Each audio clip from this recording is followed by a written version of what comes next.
भारत का इतिहास रहा है। जब जब देश संकट काल से गुजरा है, तब तब देश की जनता ने तन मन धन से सहयोग कर देश को संकट से उबारा है। वर्ष 2014 में जब भारतीय जनता पार्टी की सरकार बनी थी, तब सरकार का खजाना खाली था। संकट के ऐसे समय में देश की जनता ने जिस प्रकार सरकार का टैक्स देकर सहयोग किया था, इसी टैक्स के पैसे का सरकार ने देश हित और जनहित के कार्यों में सदुपयोग किया। आज सरकार ने जनता की भावनाओं का सम्मान करते हुए टैक्स की दरों में कटौती कर जनता को राहत देने का कार्य किया है।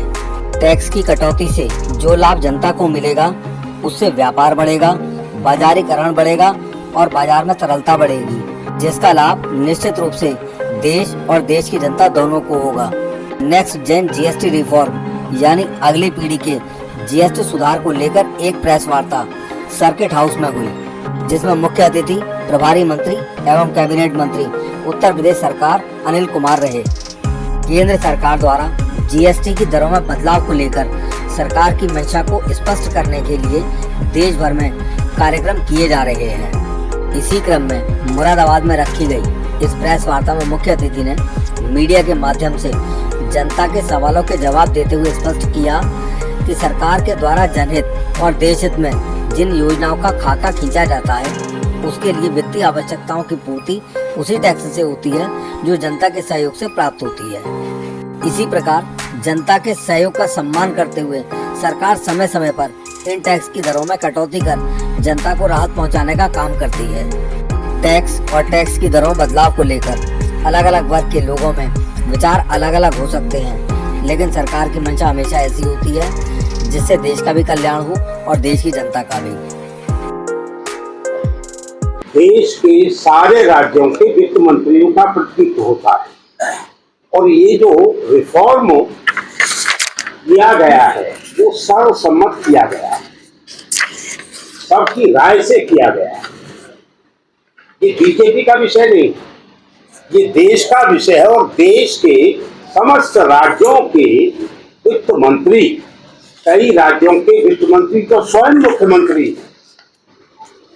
मुख्यमंत्री हैं, तो उनके सर्वसम्मत निर्णय के आधार पर, जैसे आपने अखिलेश जी को कोट किया, तो अखिलेश जी जिस महागठबंधन में सम्मिलित हैं, उनकी सरकारें भी तो है ना, उन्हीं की सहमति से हुआ है ना। हाँ, सबकी सहमति से सर्वसम्मत ये उसमें सभी मेंबर है हुआ है जो जितना रिफॉर्म किया गया है। उन खर्चों में हमारे कमी आएगी।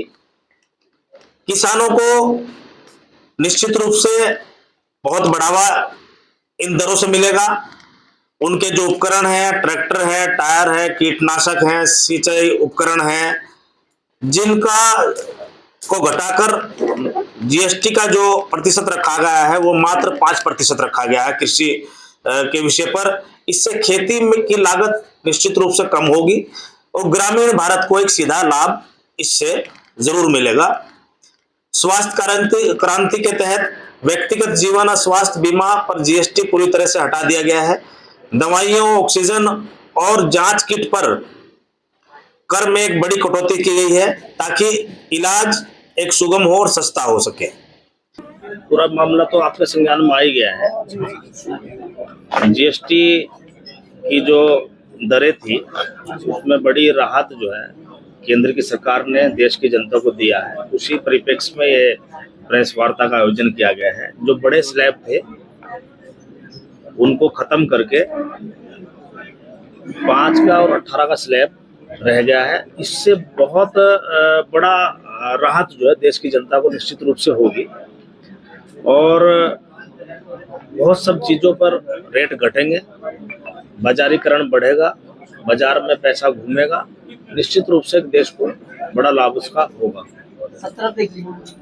किस पर्पज से ये जीएसटी लागू किया गया था? क्या उसका सरकार ने जीएसटी लागू करने के तो उद्देश्य अलग है ना। देखो, बहुत सारे कर जो है देश में पहले बहुत सारे कर लागू होते थे, 10 से ज्यादा कर थे, और एक देश हो एक कर हो, उस उद्देश्य के साथ में जीएसटी लागू की गई थी कि एक देश में एक ही कर होना चाहिए।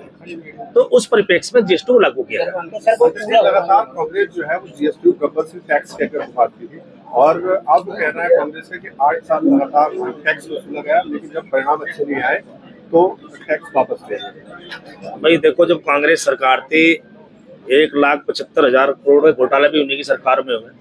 पिछले 10 साल से आदरणीय मोदी जी की सरकार है केंद्र में, कहीं कोई घोटाला का नाम सुना है का? अब सरकार का खजाना उन लोगों ने बिल्कुल खाली कर रखा था। तो जीएसटी अगर लागू हुई है देश में, जीएसटी का अगर लागू किया गया है, तो उससे जो प्राप्त हुआ धन सरकार को, उस पूरे धन को, पूरे पैसे को जनता के हित में लगाया गया है, हर क्षेत्र में लगाया गया है। देश के इंफ्रास्ट्रक्चर पे खर्च हुआ, देश के और अन्य सब चीजों पे खर्च हुआ है, देश की सीमाओं पे पैसा खर्च हुआ है, देश की और सब चीजों पे इतना पैसा खर्च हुआ है। तो सर पहले इन चीजों का नहीं होता था जिनकी वजह से ये टैक्स आ रहा है? नहीं, देखो आप देख सकते हो भाई, 2014 के बाद में देश बदल रहा है, देश बदला है, सब चीजों पे पैसा खर्च हुआ है, और जो जनता से जुड़ी चीजें हैं उन सब पे पैसा खर्च हो रहा है। सरकार का काम यही तो है कि सरकार कस्टोडियन के रूप में काम करती है, और जो पैसा सरकार के पास आता है उसको जनता का हित में, देश के हित में खर्च हो, ये सबसे बड़ी बात होती है, ईमानदारी के साथ हो। जीएसटी की दरों को रिवाइज जो किया गया है, क्या जरूरत है सरकार को? देखो, जरूरत नहीं होती। मान लो जो है, मैंने ये कहा अभी आपको इसी में पहले भी कहा है, जब ये स्लैब, बड़े स्लैब थे, जब देश को आवश्यकता थी, देश की जनता ने सहयोग किया बड़े स्लैब में भी, तो उसी सम्मानित जनता को राहत देने का काम भी सरकार ने का धर्म भी है, और हमने उस काम को किया है। मतलब ये जीएसटी चोरी में जो लोगों ने दिल का खेल करा है, जीएसटी में लोगों ने जब दरें बढ़ी हुई थी, लोगों ने जीएसटी में चोरी की है, कई जगह बड़ौदा में छापेमारी भी गई थी, लोगों से दंड भी लिया गया था, मगर अभी लोग जीएसटी चोरी कर रहे हैं। कब सरकार, जब भी कोई कानून लागू होता है, कहीं कुछ ना कुछ हो जाता है, उसमें कुछ कमी पेशी रह जाती है, जिसका फायदा कुछ लोग उठाने की कोशिश करते हैं, लेकिन अगर कहीं कोई सी बात संज्ञान में आई है तो सरकार ने निश्चित रूप से इसमें ठोस कार्रवाई भी की है। सर व्यापारी लोग कह रहे हैं दीपावली का तोहफा है मोदी।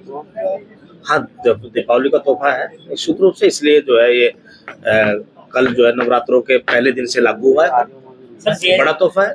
सर जीएसटी कम होने से रेटों में फर्क पड़ा है। जैसे पार्ले है वो पहले 5 रुपए का मिलता है, 4 रुपए 45 पैसे का मिलता है, तो किस तरीके से इसे करेंगे, क्योंकि 45 पैसे तो चलते नहीं है, तो क्या सरकार इसके अरे वो दुकानदार कर लेगा, आप चिंता मत करो। जातियों को लेकर बहुत राजनीति हो रही है। अभी सरकार का आदेश है कि अब जाति पर राजनीति नहीं होगी, जो आप पोस्टर या स्टिकर लगाते थे गाड़ी को, वो भी उस पर चलान करें, क्या कहें? तो जाति पर राजनीति होनी नहीं चाहिए, जाति पर राजनीति विपक्षी तो करता है। सर मेटल इंडस्ट्री में जो 18% और 5% का है, कच्चा माल 18% का है, और एक व्यापारी की बिक्री जो है वो 5% की है, तो जो ये 13% का अंतर है जो कि जीएसटी पोर्टल पर चढ़ा रहता है, काफी व्यापारियों की ये शिकायत है कि वो इससे कैसे उभरेंगे। वो पैसा सरकार के पास रहता है, व्यापारी अपने कैपिटल को कैसे बढ़ाए, उस पे क्या है सरकार का कि कच्चे माल पे भी मतलब जीएसटी 18 से कम करना चाहिए ना, परसेंटेज जो है उसकी। चलो उस पर भी हो जाएगा यार, कोई बात नहीं। आजम खान जेल से बाहर निकले हैं, क्या कहते हैं, उनकी रिहाई हो गई है, उनको बधाई।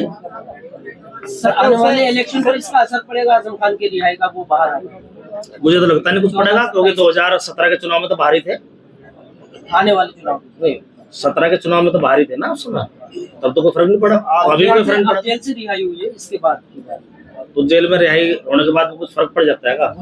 सर मुझे लगता है कि बसपा में शामिल होने की अटकलें चल रही है, सोशल मीडिया पे काफी वायरल हो रही है, क्या अब इस विषय में तो देखो, आजम खान से बेहतर तो कोई बता नहीं सकता। आजम खान साहब बता सकते हैं वो कहाँ जाएंगे, सपा में रहेंगे, कहाँ जाएंगे, या अपने घर रहेंगे। आम आदमी पार्टी के सांसद है संजय सिंह, उन्होंने कहा कि 8 सालों में सरकार ने जनता से 127 लाख करोड़ रुपए वसूले, क्या कहें? क्या कहें उसमें, जो पैसा वसूला नहीं कह सकते हम।